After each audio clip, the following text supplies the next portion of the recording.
आप जहाँ से आते हो, आप जो मिट्टी से आते हो, उसके ऊपर आपका एक अलग तरीके का लगाव होता है। योद्धाओं की बहुत बड़ी परंपरा है। एजुकेशन में बहुत काम किया हुआ है। पहली मराठी फिल्म की बात करूँ तो लोकमान्य तिलक जी के विचारों के ऊपर थी, उनकी उनकी सीख के ऊपर थी।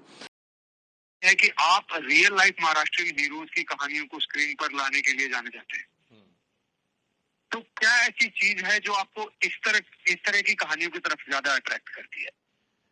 देखिए, कैसे कहूँ मैं आपसे रोहन कि आप जहाँ से आते हो, आप जो मिट्टी से आते हो, उसके ऊपर आपका एक अलग तरीके का लगाव होता है। मैं मुंबई का पला बड़ा हूँ।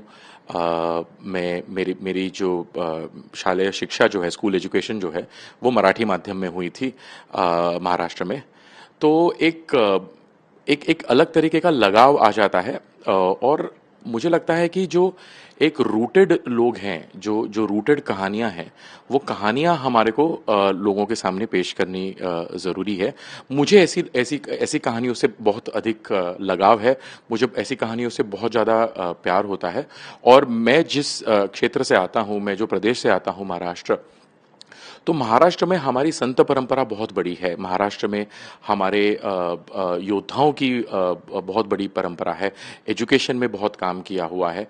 तो ऐसे बचपन से जब आप चीज़ें आप ये सुनते रहते हो, बोलते रहते हो, आपके घर में बड़े बुजुर्ग होते हैं, वो आपको ये कहानियाँ बोलते रहते हैं। मेरे मेरे पिताजी का बहुत और उनका बहुत बड़ा प्रभाव रहा है मेरे ऊपर, जो कि एक जर्नलिस्ट थे, मराठी और अंग्रेजी न्यूज़पेपर्स में।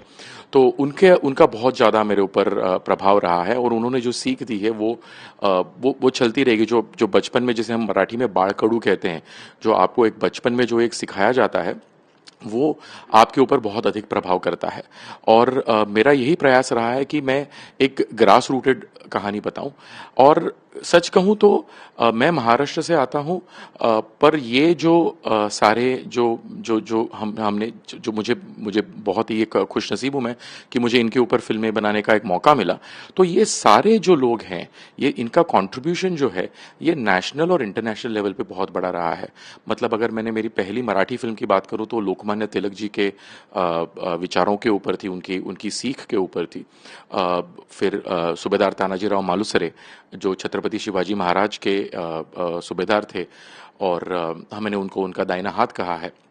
और अब इंस्पेक्टर मधुकर झेंडे।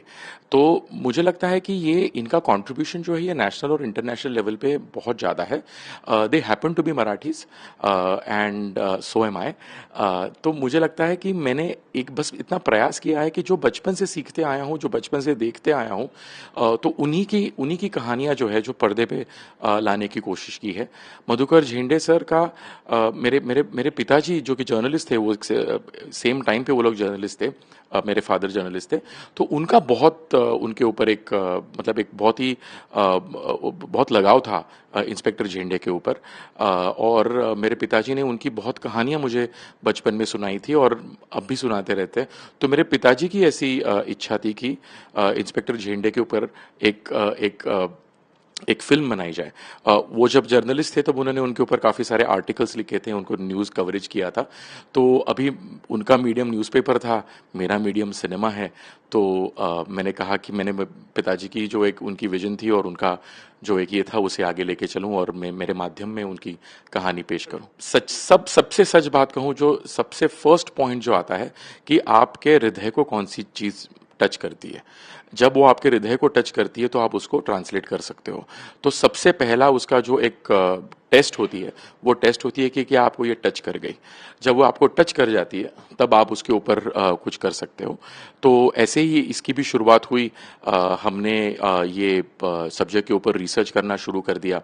और फिर चिन्मय मांडलेकर जो निर्देशक हैं फिल्म के, मैंने उन्हें अप्रोच किया। आप शायद जानते होंगे, नहीं जानते होंगे, मुझे पता नहीं।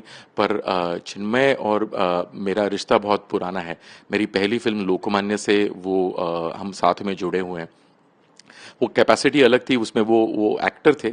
जिनमें बहुत ही उम्दा एक्टर भी हैं, लेखक भी हैं, निर्देशक भी अभी हैं। तो हमारा रिश्ता तो बहुत पुराना है और हमारी दोस्ती बहुत अच्छी है। तो मैंने, जैसे हम दोस्तों के साथ शेयर करते हैं, वैसे मैंने चिन्मय के साथ ये स्टोरी शेयर की। और मैंने लिखना तो शुरू कर दिया था, पर उसको आगे मैं ले जा नहीं पा रहा था। तो ऑब्वियसली हम किसी को कंसल्ट करते हैं, आपके अपने दोस्तों को, आपके टीम मेंबर्स को।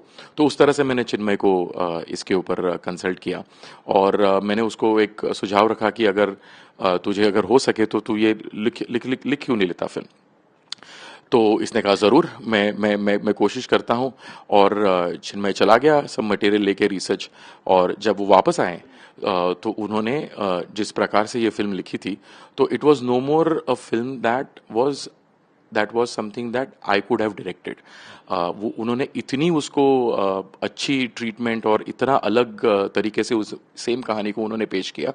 तो मेरे को ऐसा लगा कि मुझे ऐसा लगा कि यार, तूने अगर ये इतना अलग टेक लिया है ये पर्टिकुलर हिस्टोरिकल इवेंट पे और इंस्पेक्टर झेंडे के ऊपर, तो क्यों ना हम कोशिश करें कि तू ही डायरेक्ट कर लिए फिल्म। तो ऐसे बातों बातों में डिसाइड हो गया। और फिर चिन्मय ने डिसाइड कर लिया कि वो डायरेक्ट करेगा। फिर उसके बहुत हमने फिर से ड्राफ्ट्स किए, और फिर हम मनोज जी से मिले, मनोज बाजपेयी सर से। तो उनको हमारा अप्रोच अच्छा लगा, और उन्होंने बहुत सवारा। और जब भी उनको इंस्पेक्टर झेंडे के बारे में जब पता चला, देखो ये बहुत इंपॉर्टेंट एस्पेक्ट है कि अनफॉर्चुनेटली हमारे लोग जो हैं वो विलन कैरेक्टर को बहुत अच्छे से जानते हैं। हम लोग जो जो नेगेटिव साइड है उसको बहुत अच्छे से हम हमारे को पॉपुलर हो जाती हैं। पर जो उसके पीछे जो असली हीरो होता है, वो हीरो के बारे में बहुत कम लोगों को जानकारी होती है। तो हमको ये मौका मिला कि हम वो हीरो के बारे में बात कर सके। और उसके बाद नेटफ्लिक्स जुड़ गया। और नेटफ्लिक्स तो उनके साथ काम करने का एक बहुत ही अच्छा एक्सपीरियंस रहा, क्योंकि जैसे हम कोई भी क्रिएटिव चीज़ बनाते हैं, तो हमारी कोशिश ये होती है कि हम अधिकाधिक लोगों तक पहुंच सके। और जब आप नेटफ्लिक्स जैसे प्लेटफॉर्म के ऊपर आते हो, और नेटफ्लिक्स जब आपको सपोर्ट करता है और आपको जब ये करता है, तो आप कई देशों में, मतलब मुझे लगता है कि 100 से भी अधिक देशों में आपका काम जो है वो वहाँ पे अवेलेबल होता है। तो लोग उसको देख सकते हैं, उसको संवार सकते हैं। तो इससे उससे बेहतर कोई यही नहीं हो सकती कि हमारे जो एक वीर पुरुष हैं, उनकी कहानी, हमारे देश के जो वीर पुरुष हैं उनकी कहानी हम पूरे विश्व में सब जगह सुना सके। मनोज जी, मनोज बाजपेयी जी, उनकी एक्टिंग और उनकी कमिटमेंट और उनके जो एबिलिटी है, उसके बारे में मेरे जैसा छोटा कलाकार कम बोले तो ही अच्छा होगा। क्योंकि आपको पता है कितने बड़े एक्टर हैं वो, इतने बड़े आर्टिस्ट हैं। तो उन्होंने अपने हिसाब से जो है, और चिन्मय जो कि निर्देशक है, चिन्मय मांडलेकर, वो उन्होंने दोनों ने मिलके ये किरदार इस तरह से निभाया है। तो कल ही हम इनफैक्ट इंस्पेक्टर झेंडे और मनोज जी साथ में थे, हम सब लोग साथ में थे। तो उसमें कुछ सीन दिखाए। तो इंस्पेक्टर झेंडे, मतलब मिस्टर झेंडे, उन्होंने ऐसे बातों बातों में बोल दिया कि अरे यार, आप तो मेरे जैसे ही लग रहे हो। तो मुझे लगता है इससे बड़ी कोई ये नहीं हो सकती, प्रशंसा नहीं हो सकती, इससे बड़ी कोई सर्टिफिकेट नहीं हो सकता कि जिनके ऊपर हमने फिल्म बनाई, जिनके वीरता के ऊपर, जिनके कहानी के ऊपर हमने हमने फिल्म बनाई है, तो उन्होंने खुद से कहा कि आप मेरे जैसे लग रहे हो। तो ये बहुत ही बड़ी एक सर्टिफिकेट थी। इंस्पेक्टर झेंडे जो है ये ये सत्य घटनाओं पर आधारित एक काल्पनिक फिल्म है। इसमें बहुत सारी चीज़ें जो हैं, जो जो सत्य पर आधारित है और जिस तरह से हुई हैं, डॉक्यूमेंटेड है। हमारे इंटरव्यूज़ में हमने लोगों से समझा है, सीखा है। Eight the same time it's a great family watch. ये पूरे परिवार के साथ आप नेटफ्लिक्स में ये फिल्म देख सकते हो। It's a family entertainer, and it's a film that is made for families to come together and watch. At the same time ये फिल्म जो है, ये फिल्म हमारे ग्रास रूटेड, मराठी हैं इंस्पेक्टर जेंडे सर, बट हमारे ग्रास रूटेड जो real heroes है, उनकी कहानी पर्दे पर या नेटफ्लिक्स के स्क्रीन पर दिखाने की हमारी कोशिश है।